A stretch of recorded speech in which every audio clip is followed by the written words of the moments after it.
नमस्कार दोस्तों, शुक्रवार दिन एक ऐतिहासिक bill women reservation bill Rajya Sabha में पारित हो चुका है। 2029 तक ये बिल देश में कार्यकारी हो सकता है। क्या है ये बिल? क्या है इसका पीछे का कंट्रोवर्सी? जो लोग इसको सपोर्ट कर रहे हैं वो इस बिल को क्यों सपोर्ट कर रहे हैं? जो लोग इसको विरोध कर रहे हैं वो क्यों इस बिल को विरोध कर रहे हैं?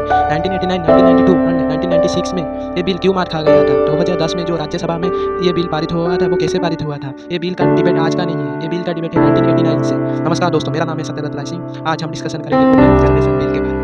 वीडियो अच्छा लगे तो लाइक करना, चैनल को सब्सक्राइब करना।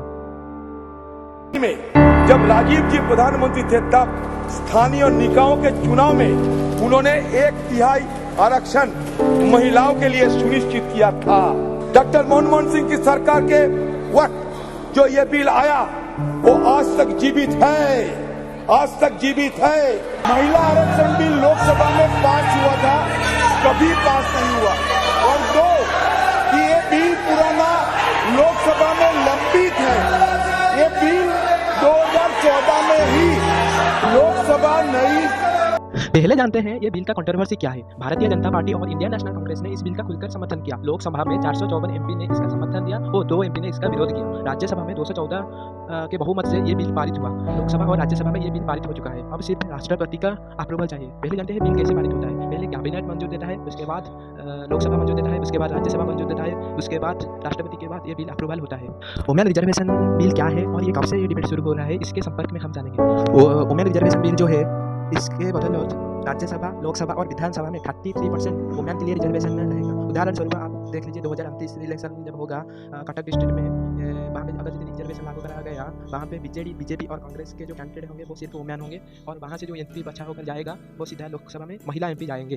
ये बिल कब से शुरू हो रहा है? ये बिल का डिबेट जो है 1989 से शुरू हुआ है, जब राजीव गांधी प्रधानमंत्री थे। इस बिल लोकसभा में पारित हुआ, उसके बाद राज्यसभा में नहीं टिक पाए, इसके बदौलत ये बिल मार खा गया। 1992 और 1993 में पीवी नरसिंह राव ने ये बिल को 72 और 73 कॉन्स्टिट्यूट अमेंडमेंट बिल में दोहराया था, फिर भी ये बिल मार खा गया था।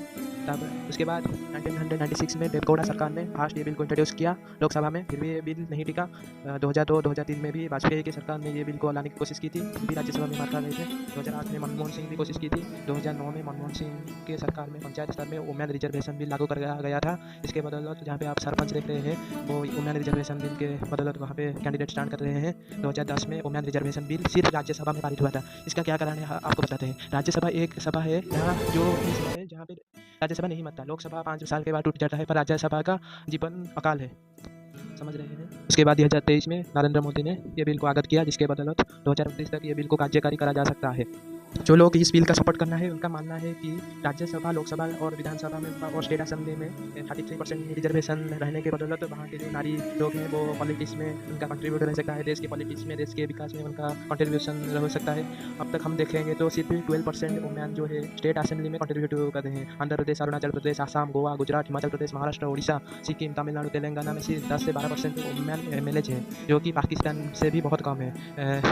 फिर यहाँ पे देखें तो लोकसभा में सिर्फ 14 और 15% वुमेन जो है MP है, जो कि बहुत कम है।